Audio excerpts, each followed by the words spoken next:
Assalamualaikum warahmatullahi wabarakatuh.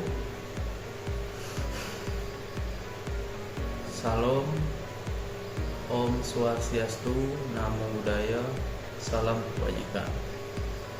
Baiklah, salam sejahtera untuk kita semua.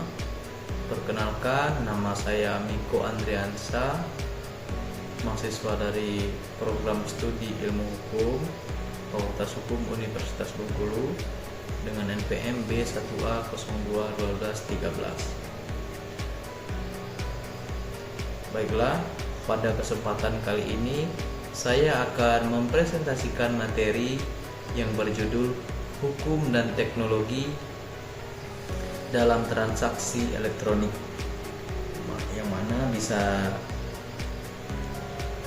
dilihat pada layar yang saya bagikan, yaitu berdasarkan buku Hukum dan Teknologi karya penulis Krista Yitawati, Ani Triharyani, dan Sigit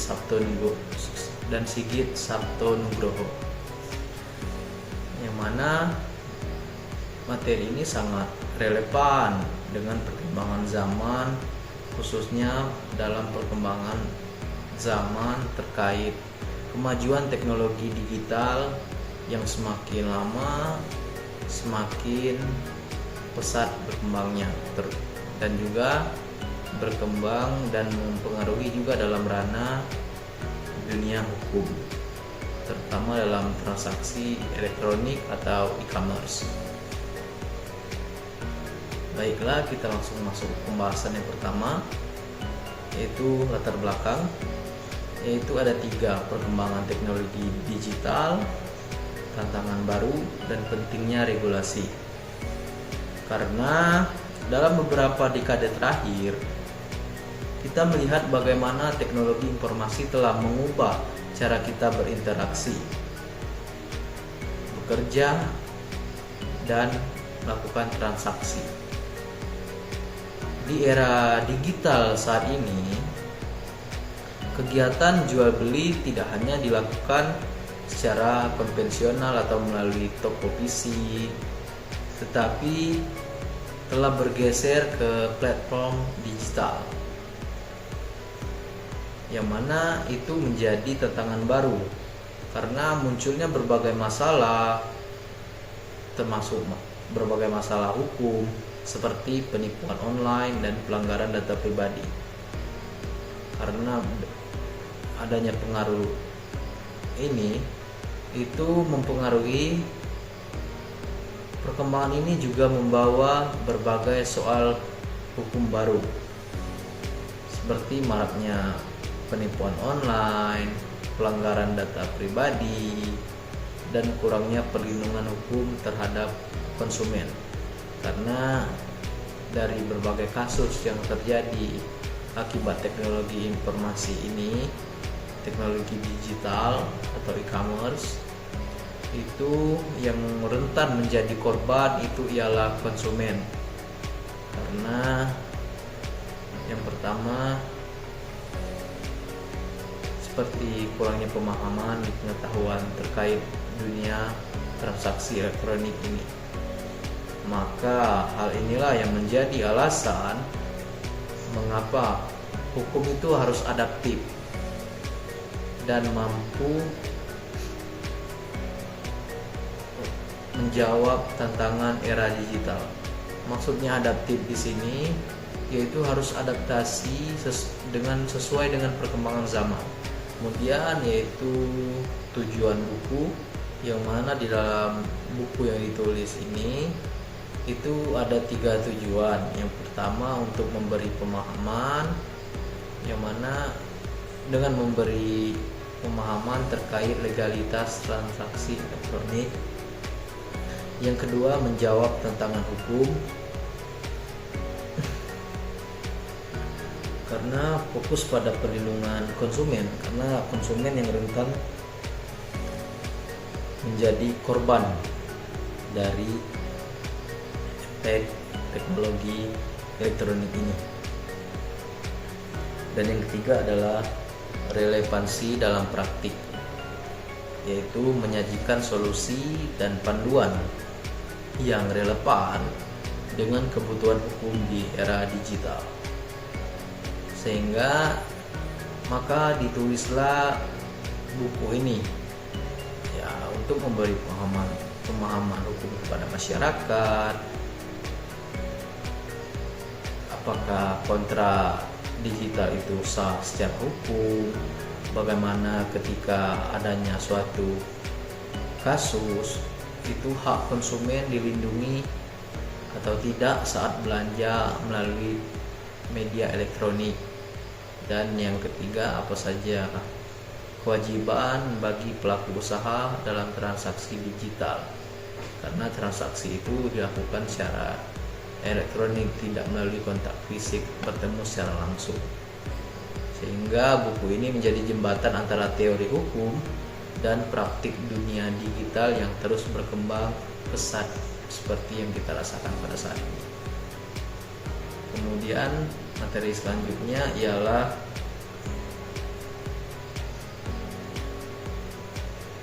konsep transaksi elektronik, yang mana konsep transaksi elektronik dalam buku ini itu ada 3, yaitu definisi e-commerce, kemudian platform terkenal, dan aspek hukum yang terlibat. Transaksi elektronik atau e-commerce adalah kegiatan menjual beli barang dan jasa yang dilakukan melalui internet atau media elektronik. Hal ini mencakup proses pemesanan, pembayaran, hingga pengiriman barang yang dilakukan secara daring atau dalam jaringan. Contohnya seperti yang kita ketahui pada saat ini, yaitu kita bisa membeli barang melalui aplikasi yang terkenal pada saat ini, yaitu Tokopedia, Shopee, Bukalapak, dan juga aplikasi yang sering digunakan pada saat ini yaitu TikTok. Nah, di sana juga menyediakan jasa untuk membeli barang dan jasa. Oleh karena itu, penting bagi hukum untuk menjamin bahwa semua ini prosesnya tetap sah, adil, dan aman, sehingga para pihak yang menggunakan konsep transaksi elektronik ini merasa aman dan haknya terjamin. Kemudian masuk ke dalam perlindungan konsumen digital, itu kenapa dilakukan perlindungan, itu ada 3. Yang pertama itu karena konsumennya yang rentan, yang kedua itu sebagai transparansi, dan yang ketiga itu sebagai keamanan data.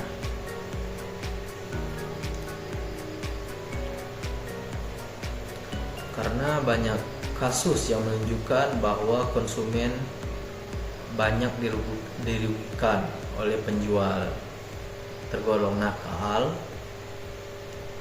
karena banyak juga kasus itu adanya penjual yang menjual barang yang palsu, tidak mengirim barang, atau menyalahgunakan data pribadi.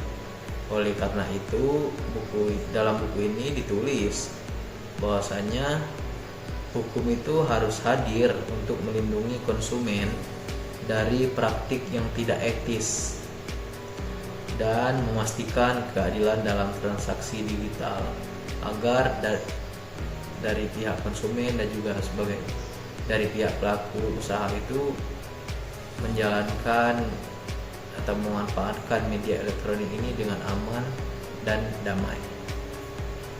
Yang selanjutnya itu ialah aspek hukum kontrak elektronik. Aspek hukum kontrak elektronik itu ada 3 juga. Yang pertama, keabsahan kontrak digital, yang kedua, alat bukti yang sah, dan yang ketiga, pentingnya keamanan. Karena secara prinsip kontrak elektronik itu tetap sah sepanjang memenuhi syarat sah perjanjian menurut pasal 1320 KUH Perdata atau BW Burgerlijk Wetboek, yaitu syaratnya itu adanya kesepakatan, cakap hukum, kemudian objek tertentu, dan kausa yang halal atau sebab yang halal. Undang-undang ITE itu juga mengakui dokumen elektronik sebagai alat bukti yang sah. Jadi seperti percakapan di chat, bukti transfer, atau email itu merupakan dapat dijadikan alat bukti hukum jika terjadi sengketa antara konsumen dan pelaku usaha. Ini sangat penting untuk membangun kepercayaan dalam transaksi di dunia digital.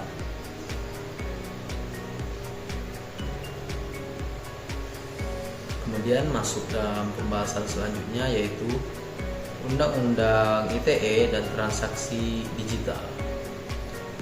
Undang-Undang ITE yaitu Undang-Undang Nomor 11 Tahun 2008, yaitu tentang informasi dan transaksi elektronik, atau yang kita kenal dan sering kita dengar, yaitu Undang-Undang ITE.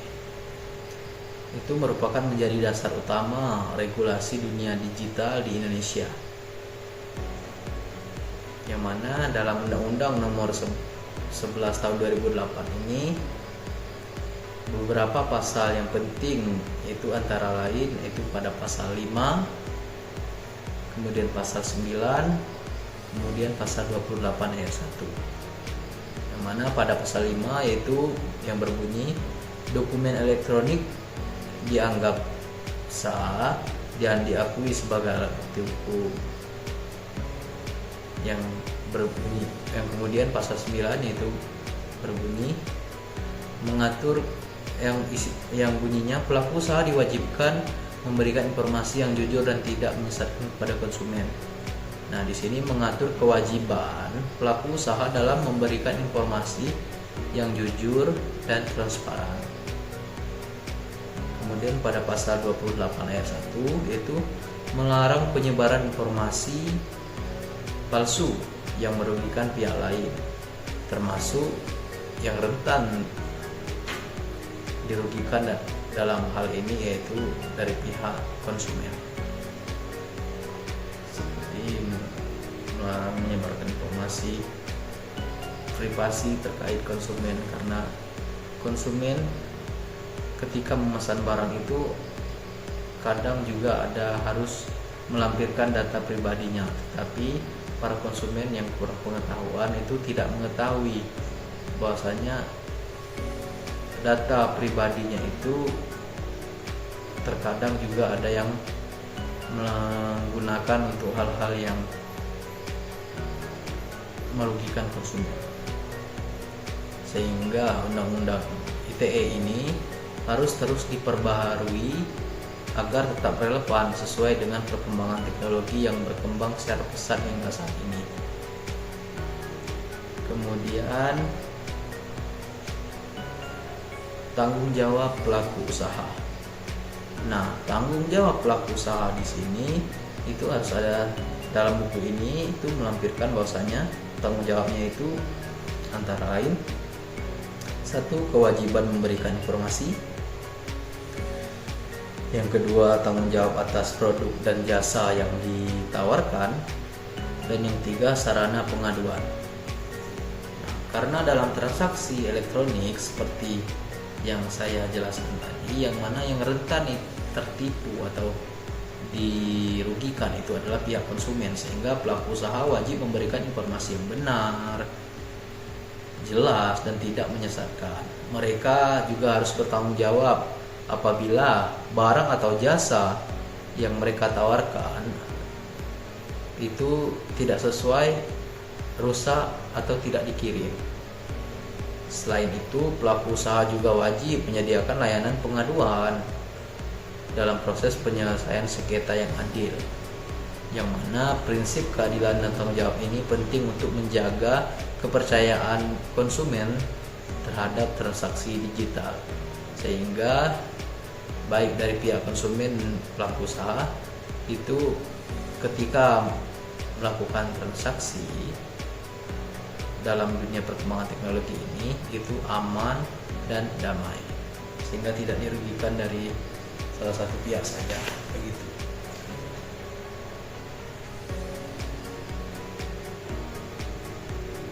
Kemudian terkait peran pemerintah dan regulasi, yang mana itu ada 3 di dalam buku ini dilampirkan. Yang pertama, regulasi yang relevan, tantangan internasional, dan peningkatan kapasitas.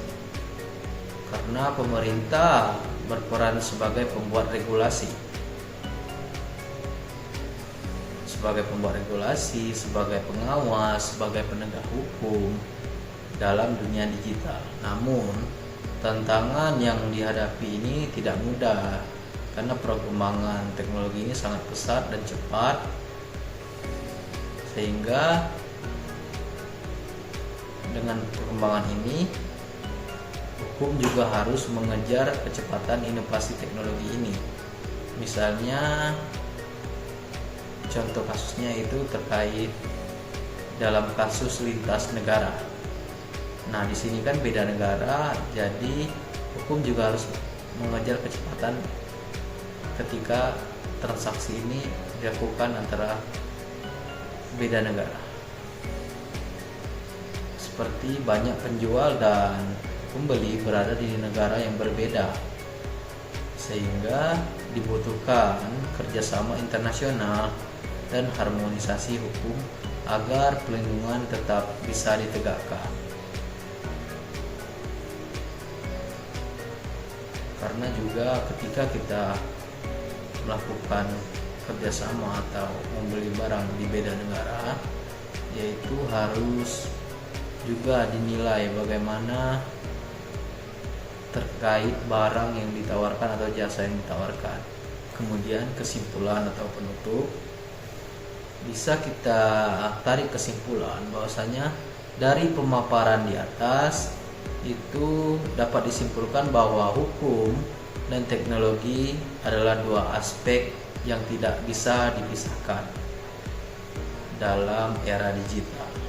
Seperti yang bisa dilihat dari layar yang saya bagikan, itu ada 3 kesimpulan, di mana keterkaitan antara hukum dan teknologi, perlindungan konsumen, dan pentingnya pembaharuan hukum.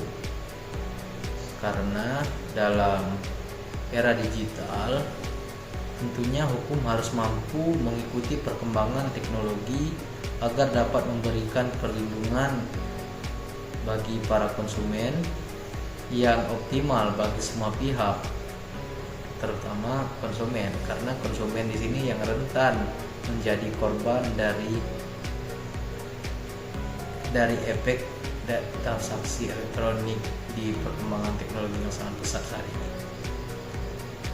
Nah, jadi begitulah penjelasan saya terkait hukum dan teknologi dalam transaksi elektronik, yang mana bisa ketika ingin menambah pengetahuan atau ingin mengetahui secara lebih lanjut, itu bisa membaca bukunya secara langsung, yaitu seperti yang saya tampilkan di layar. Referensinya itu buku hukum dan teknologi karya penulisnya itu yaitu Krista Hitawati, Anik Tri Haryani, Sigit Sabtonugroho, dan itulah, dan juga Undang-Undang Nomor 11 Tahun 2008 yaitu tentang informasi dan transaksi elektronik, yaitu pada pasal 1320 KUH Perdata atau Bergelik Wetbook. Mungkin itu saja yang dapat saya sampaikan dalam materi ini. Dari penyampaian materi yang saya berikan, yaitu sedikit memberikan gambaran komprehensif tentang tantangan dan solusi hukum dalam e-commerce, karena ini adalah bacaan yang penting bagi kita semua dan juga penting bagi saya, terutama dengan perkembangan teknologi yang kita rasakan pada saat ini, karena kebanyakan aktivitas itu hampir 100% itu masyarakat saat ini banyak menggunakan aktivitasnya melalui teknologi atau era digital. Ya, karena perkembangan zaman dan juga ikut mengikuti perkembangan zaman, makanya terkait media elektronik ini sangat berkembang pesat. Seperti ini bukan hanya contoh, dan juga bisa kita lihat sendiri bahwasanya aplikasi-aplikasi saat ini juga yang sering digunakan oleh generasi muda atau kalangan saat ini, baik muda, tua, maupun anak kecil, yaitu seperti TikTok, Instagram, Shopee, Tokopedia. Nah, dari aplikasi tersebut itu juga adanya penawaran transaksi elektronik, yaitu penawaran barang dan jasa, sehingga diharapkan para pengguna perkembangan teknologi ini sedikit menambah pengetahuan bahwasanya media ini juga memiliki tantangan dan banyak masalah dalam media elektronik ini, yang mana bagi para penggunanya diharapkan hati-hati sehingga bisa digunakan secara baik, karena juga dengan adanya perkembangan teknologi ini juga itu bisa membantu kita untuk meringankan kegiatan kita yang juga bisa digunakan melalui atau bisa diselesaikan melalui teknologi. Nah, jadi seperti itu. Mungkin itu saja yang dapat saya sampaikan terkait materi hukum dan teknologi, yaitu karya Krista Hitawati, Anik Triharyani, dan Sigit Sabto Nugroho. Mungkin itulah pemaparan materi dari saya. Apabila dalam penyampaian materi yang saya sampaikan ini menyinggung dari pihak manapun, dari kalangan manapun, saya memohon maaf, karena di sini saya memaparkan materi juga sekalian belajar untuk menambah ilmu bahwasanya terkait dengan perkembangan teknologi itu juga ada tantangan yang sering terjadi di baliknya, itu seperti yang tadi, penipuan online. Jadi begitu. Mungkin itu saja yang dapat saya sampaikan. Mungkin untuk mengakhiri pemaparan materi saya di sini ingin sedikit pantun seperti yang bisa dilihat di layar yang saya bagikan. Burung irian, burung cendrawasih. Cukup sekian dan terima kasih. Saya Miko Andriansa dari mahasiswa Fakultas Hukum Universitas Bengkulu mengucapkan sekian dan terima kasih. Wassalamualaikum warahmatullahi wabarakatuh. merdeka.